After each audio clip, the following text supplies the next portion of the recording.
Hey guys, welcome back to Auto Repair guys. Thank you guys for watching and subscribing to the channel. Today will be super helpful video guys to any of you having a Dodge Challenger. If you have one of those and you need to replace serpentine belts, stay with us. We'll explain how to do that step by step. We'll explain what else you need to replace every time you replace that belt, what it's recommended, so make sure to stay until the end. That way you don't do the job again and you don't lose your belt, because if you do guys, it runs your water pump, alternator, you can overheat your engine, you can be stranded on the road, and you can end up paying thousands of dollars for repair, so make sure you do the job right. So before we start, let me tell you a little bit about us. Every single car we get here at the garage guys, we try to make at least 200 to 300 free repair videos. Why we do that? Because our mission in the shop is to save you as much money as we can. All we need in return, please subscribe to the channel and like the video.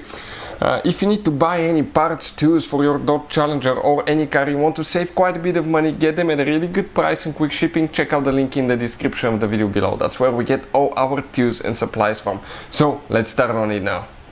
So what we need to do first, okay, right here we're going to remove the upper engine cover. It has a few rubber bushings that attach to it. So just pull straight up. Let us show you where those bushings are. 1, 2, 3, 4. They attach to these posts right here, you can see. So now we need to remove that hole so we can get a little bit more room. You don't have to in some cases, but it can give us more room to work with. Right here we come on this side. We need to disconnect the intake air temperature sensor. Right here, press, disconnect. Loosen the hose for the throttle body. Now this thing has a rubber bushing right there, so you pull straight up, then you pull it out in an angle, and that intake hose resonator comes out, and you can see how much more room you have here to work on the engine. Next, right here guys, okay, that's the serpentine belt. You can see that's the AC compressor, water pump, crankshaft pulley. Here is the tensioner, okay, right here, and you have the alternator on this side. So if you look at it, okay, in order, okay, to remove the belt, this is the tensioner right here. You're going to put your ratchet head there, okay, and it goes straight in,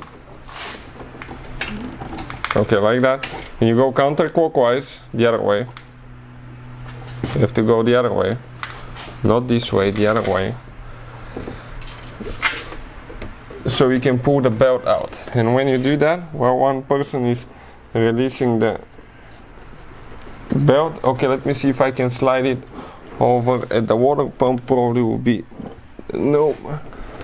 Okay, let me see. Okay, let's just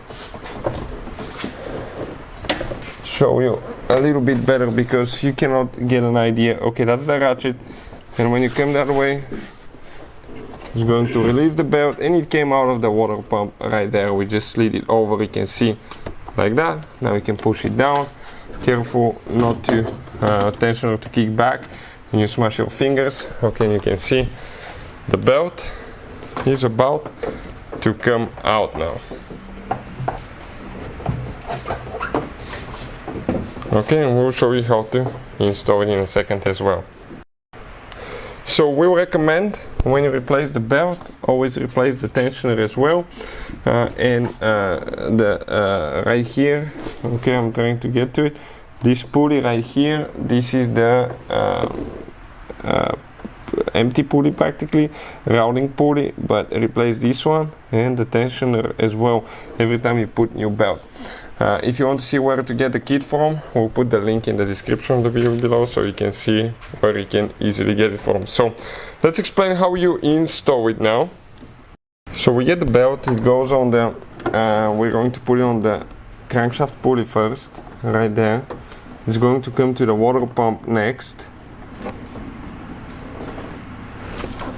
Very limited room here guys for seeing what's happening. From water pump goes to the AC right there, and now right here it goes through the pulley there. Okay, it came loose. 1 second. Always make sure the car battery is disconnected when you do that, because you're close to the radiator fan here as well. So okay, on the bottom it's not in all the way on the crankshaft pulley. I can see it, make sure it's aligning everywhere, all the channels.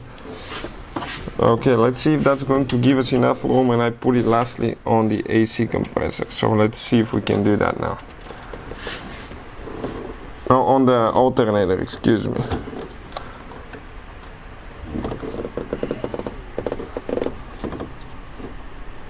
No, so we'll need to go on the on the alternator and remove it out of the pulley, of the water pump pulley. No, that's not gonna work. Water pump right there. Okay, let me put it here on the alternator. Water pump will be last. I'll come on this side, hold it here.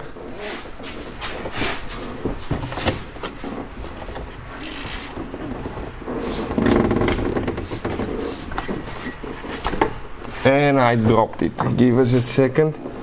See if I can reroute it quick. Trying to hold the camera here. Okay, let me see if I can put it here quick. You have to have two hands to do that job. Okay, so we have it set up, guys. Okay, and it goes on the water pump. So now we release slowly. You need to make sure that it goes in all the canals. Okay, make sure it's aligning, because if it falls, it can destroy seals, crankshaft seal.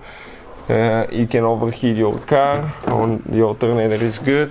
Here on top is good, and you can, guys, spend thousands of dollars on damages. So that's how you replace the serpentine belt if you need to. The diagram, you can see it goes, guys, okay, from the crankshaft pulley to the water pump, from the water pump AC compressor, hide water pulley here, goes to the alternator, from the alternator to the tensioner and back to the crankshaft pulley. Hopefully the video will be helpful. Thank you for watching and see you next time.